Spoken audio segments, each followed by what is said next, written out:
Polemik harga beras seakan timbul, tenggelam, dan tak pernah terselesaikan.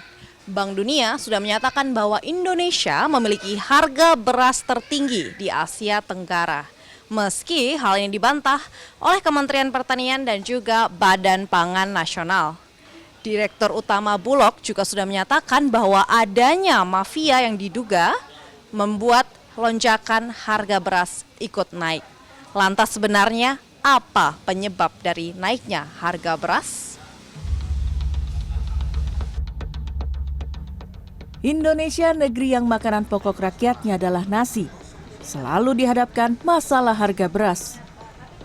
Belakangan, harga beras terus merangkak naik dari harga Rp9.000 per kilogram, kini menyentuh harga Rp12.000 per kilogram. Kenaikan harga ini tentu memberatkan masyarakat, seperti yang terjadi di Pasar Tebet Timur, Jakarta Selatan. Prihatin aja, karena kan memang beras kebutuhan kita ya, ibu rumah tangga, bukan masyarakat. Ya itu aja sih. Minta dia turunin gitu. Biar harganya normal gitu, biasa 10.000 ya udah 10.000 gitu. Kalau menurut aku, apalagi aku punya keluarga, punya ibu bapak gitu. Naiknya harga beras saat ini ternyata tidak dinikmati oleh pedagang beras eceran di pasar.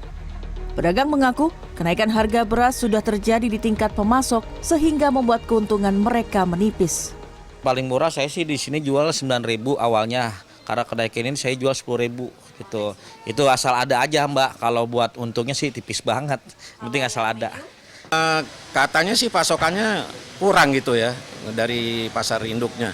Sehingga ke pedagangnya juga ini berdampak ke kita yang pedagang pengecer seperti ini gitu. Jadi pasokannya katanya kurang gitu. Masalah kenaikan harga beras pun semakin pelik. Ketika para pejabat yang bertanggung jawab menangani ini mengaku tidak ada masalah.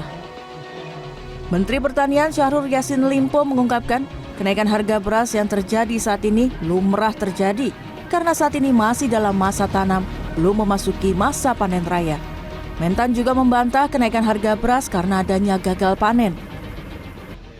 Ada Januari itu di pertanian selama 10 tahun agak kritis. Kenapa? Orang baru mulai tanam, sebagian baru menunggu panen. Jadi memang kalau Januari bikin kaget-kaget sedikit lah. Dirut Bulog Budi Waseso juga mengaku telah melakukan antisipasi menipisnya stok beras dengan melakukan impor dari 4 negara dengan total 500.000 ton.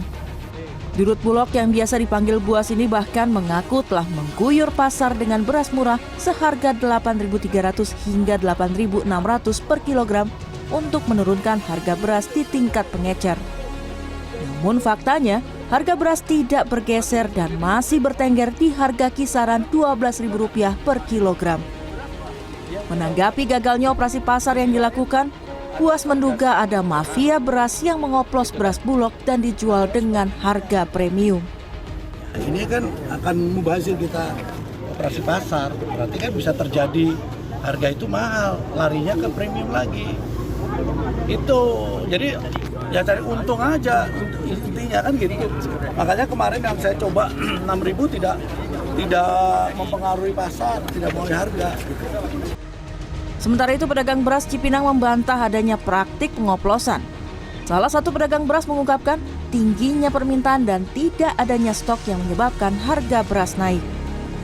Ratakan biar kebagian semua. Oh itu di 200-an 10 ton. Jadi kalau ke Bulognya sendiri berapa Bu? ke Bulog itu per PO itu 100 ton. Per berapa lama? 3 hari sekali 100 ton.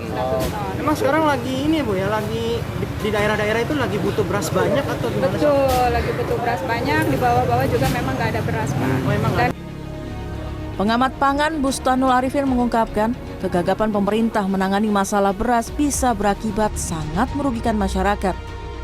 Masalah manajemen stok cadangan beras yang buruk bisa menaikkan harga beras atau membuat anjlok harga beras yang justru bakal merugikan petani. Jadi kata kuncinya manajemen stok menjadi penentu dari keberhasilan ini jangka pendek. Dan dari situ baru kita bicara yang jangka menengah panjang, gunakan teknologi baru, smart farming. Terkait masalah beras yang tak kunjung tuntas ini, Lagi-lagi, masyarakat sebagai konsumen yang selalu dirugikan dan hanya bisa pasrah terbebani. Masyarakat tentu menunggu keseriusan pemerintah menangani tata kelola pangan, khususnya beras, sehingga masalah ini tidak lagi terus berulang. Tim Liputan CNN Indonesia.